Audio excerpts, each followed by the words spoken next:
दोस्तों, पाकिस्तान में दौलत, ओहदा, ताल्लुक कानून से बालातर होने का एक सर्टिफिकेट समझा जाता है। ट्रैफिक कानून तोड़ना, कतारें तोड़ना, सरकारी वसाइल का बेदरग इस्तेमाल, हत्ता कि सड़कों पर किसी की जान ले लेना और फिर बच निकलना स्टेटस सिंबल की निशानी समझा जाता है।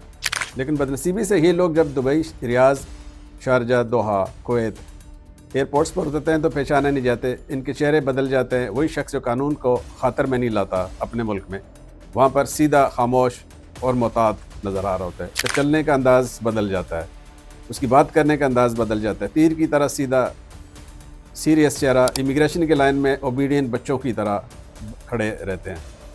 दोस्तों, आइए ज़हनियत का तकाबली जायज़ा लेते हैं। एक कौम जिसकी उम्र आज़ादी के बाद अब 78 बरस हो चुकी है, और वो कौमें जिनका मैंने नाम लिया, हमारे खलीजी ममालिक, वो पाकिस्तान से तकरीबन आधी उम्र के हैं। लेकिन फिर इतना कल्चर, कानून और डिसिप्लिन में फ़र्क क्यों? मैंने यूएई, सऊदी अरब, कतर में बहुत अरसा गुजारा, और वहाँ पे एक चीज़ मुश्तरक देखी है, वो ये कि कानून की अमलदारी इंतहाई सख्त है, वाज़े, सख्त और बेलचक। कोई रियायत नहीं, कोई सिफारिश नहीं चलती। और वहाँ पर पाकिस्तान की तरह कोई ऐसा जुमला सुनने को नहीं आया कि आप जानते नहीं मैं कौन हूँ, कभी नहीं। एयरपोर्ट से लेकर शाहराहों तक, मॉल्स, इमिग्रेशन से लेकर बाज़ारों तक एक ही पैगाम मिलता है, कानून सब के लिए बराबर है। इसलिए वहाँ मुआशरा महफूज, मुनज़्ज़म और पुरअमन है। लोग कतार में खड़े होते हैं, खुशी से ट्रैफिक सिग्नल पर रुकते हैं और जानते हैं कि खिलाफ वर्जी की कीमत फौरी और यकीनी होती है।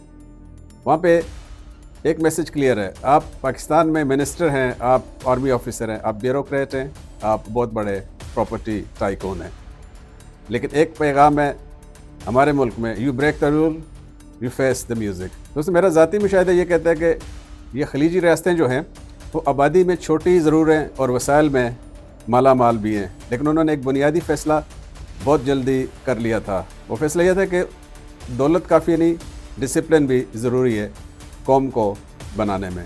तेल की दौलत उन्हें बेफ़िक्री की ज़िंदगी दे सकती थी, लेकिन उन्होंने उसके बरक्स एक ऐसा रास्ता अख्तियार किया जिससे उनकी कौमें इस वक्त दुनिया में बाइज़्ज़त और तरक्की याफ्ता समझी जाती है।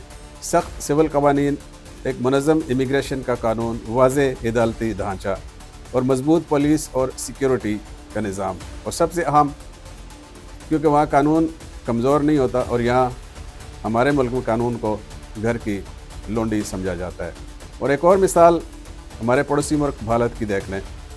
दुनिया के सबसे बड़ा आबादी वाला मुल्क है, सैकड़ों ज़ुबानें, सैकड़ों कल्चर, पेचीदा माशरा है, मगर बैरून मुल्क इंडियन शहरी हमेशा मुनज़्ज़म और कानून की पैरवी करने वाले नज़र आते हैं। इंडियन कोई कानून नहीं तोड़ता, इंडियन कोई चोरी नहीं करता। ये इत्तेफाक नहीं बल्कि दहाइयों की इदारा जाती मनसूबाबंदी, मजबूती और एक तसलसल का नतीजा है।